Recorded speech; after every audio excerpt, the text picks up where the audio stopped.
রাস্তা সংস্কার ও দুর্ঘটনা রোধের দাবিতে শুক্রবার সকালে নারায়ণগঞ্জের রূপগঞ্জ উপজেলার প্যারাব বাজারে মানববন্ধন ও বিক্ষোভ করেছে স্থানীয় এলাকাবাসী।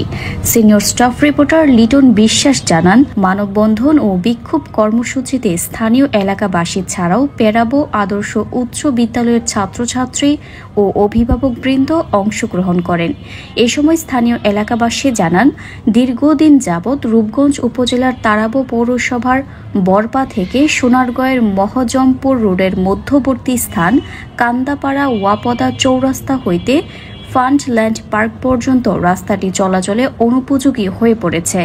এতে করে এলাকাবাসী দুর্ভোগে পড়েন। স্থানীয় এমপি এবং উপজেলা নির্বাহী কর্মকর্তাদের বলার পরও দীর্ঘদিন রাস্তাটির সংস্কার হয়নি। এ সময় বক্তারা অভিযোগ করে বলেন, এই রাস্তাটি দীর্ঘ 18 বছর ধরে প্রায় চলাচলের অযোগ্য হয়ে পড়েছে। রাস্তায় বড় বড় গর্ত এবং খানাখন্দে ভরে গেছে। জীবনের ঝুঁকি নিয়ে চলাচল করতে হচ্ছে।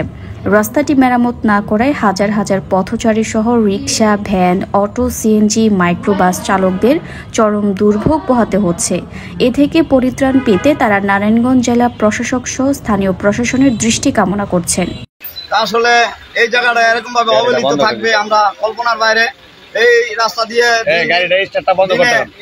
হাজার হাজার বিশেষ করে লক্ষ লক্ষ লোক এই চলাফেরা করে, অনেক মানুষের দুর্ভোগ পোহাইতে হয়। রূপগঞ্জ টিউনিং অফিসারের কাছে আমগো আবেদন থাকবে, এটা মূলত রূপগঞ্জ এরিয়ায় পড়ছে, এই জন্য রূপগঞ্জ বলা প্রকৌশলী স্যারের কাছে আবেদন থাকবে এই রাস্তাটা সংস্কার করার জন্য। অনেক রুগীও অনেক কষ্ট করে, স্কুলের ছাত্ররা আসা যাওয়া করে কষ্ট করে। আমাদের দাবি আমাদের এই রাস্তাটা সংস্কার করা চাই, দ্রুত অতি দ্রুত সংস্কার দরকার।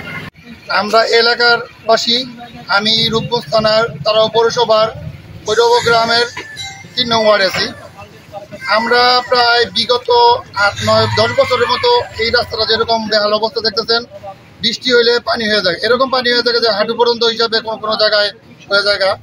এদিক দিয়ে স্কুলে যায়, তারপরে বরপা থেকে ভারতী পর্যন্ত, রূপগঞ্জ থেকে সোনারগাঁ যে অনেকগুলো মানুষ প্রতিনিয়ত লাখ লাখ মানুষ এদিক দিয়ে যাতায়াত আসা যাওয়া করে। এদের যে ভোগান্তি, এই ভোগান্তির শেষ নাই। কোনো গাড়ি উল্টে পড়তেছে, কোনো গাড়ি ভেঙে যেতেছে, মানে এদিক দিয়ে যাতায়াত করার মতো কোনো ব্যবস্থা নাই।